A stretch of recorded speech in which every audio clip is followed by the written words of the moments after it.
अब ये तो बाहर की मिसाल दे दी, सतवंती पीर बसे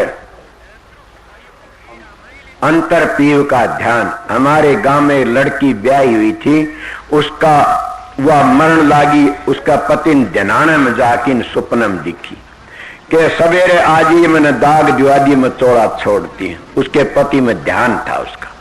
इसे सतवंती पीर बस अंतर पीव का ध्यान।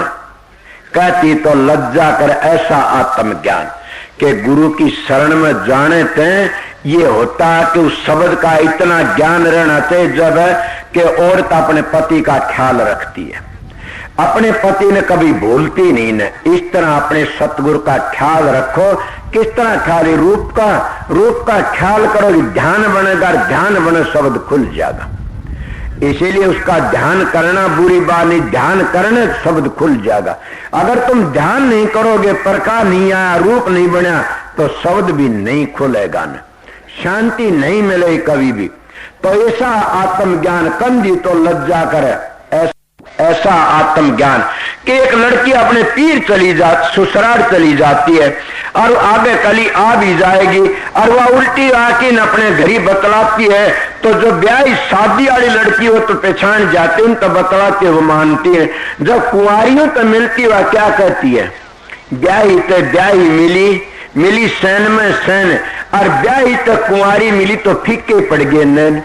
अब ये दो बातें होती। बाहर की मिसाल दी कबीर साहब ने कि हमारा संत मत का जो उपदेश है वो ऐसा है जैसा लड़कियों की मिसाल ले लो।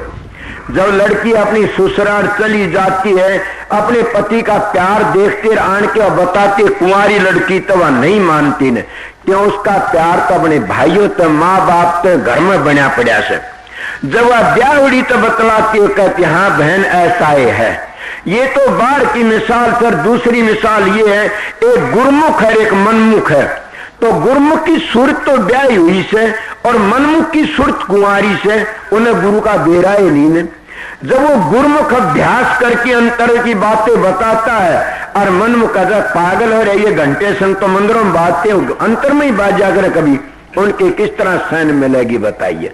जब ये ब्याही कुंवारी की सैन लड़कियों पर दे दी, फिर ये सुरत को ऊपर दे दी। मिसाल बताता हूं कि एक गुरुमुख की सुरत, एक मनमुख की सुरत। मनमुख की सुरत कुंवारी है तो गुरुमुख की सुरत ब्याहड़ी से। गुरुमुख की सुरत प्रकाश को देखती, अपने पति का आनंद लेती। कौन पति? वो सबल स्वरूपी पति। उस पति का आनंद क्या लेती है? उसको प्रकाश देखती है, आवाजें सुनती है, धुनी सुनती है।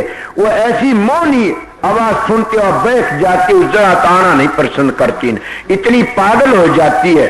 तो वहां आन के जब मनमुखा गया बात कह दे तो मनमुख नहीं माने, मखौल कर। इसीलिए संतों ने आड़ लगाई। क्या की आड़ लगाई? कि अपने मन की बातें, अभ्यास की बातें गैर अधिकारी आगे नहीं बताना। अगर गैर अधिकारी आगे बताओगे तुम्हारा भजन नहीं बनेगा। ये तो तुम्हारे को भय दिया भजन नहीं बनेगा, मगर ये बता दो तुम्हारा भजन में भी दखल पड़ जाती। क्यों? कि वो अनधिकारी तुम्हारा मखौल करेगा, तुम्हारी खिल्ली उड़ाओगा। खिल्ली उड़ाओने तो तुम्हारा बक्से पा जाएगा, फिर ध्यान में बैठो खिल्ली तुम्हारा आग आएगी। इसलिए वह कुंवारी सूरत जो ब्याहड़ी सूरत मिलती है न, तो दोनों झगड़ा पड़ जाता। इसलिए उस ब्याहड़ी सूरत ने और मनमुख नहीं मिलना चाहिए। सीधी बातें, गुरुमुख ने मनमुख के सेती रोटी भी नहीं खानी चाहिए, इतना पाप लगता। सोचो मैं क्या कहता। उसके विचार तुम्हारे अंदर आ जाएंगे, उसके परमाणु तुम्हारे अंदर घुस जाएंगे, फिर तुम्हारा सत्यानाश कर देंगे। ये है कि ब्याहुरी कुमारी की सैन जब सूरत अंतर में चली जाती है, अपने प्रकाश देखती है और मस्त रहती है, उस सैन को कौन समझ सकता?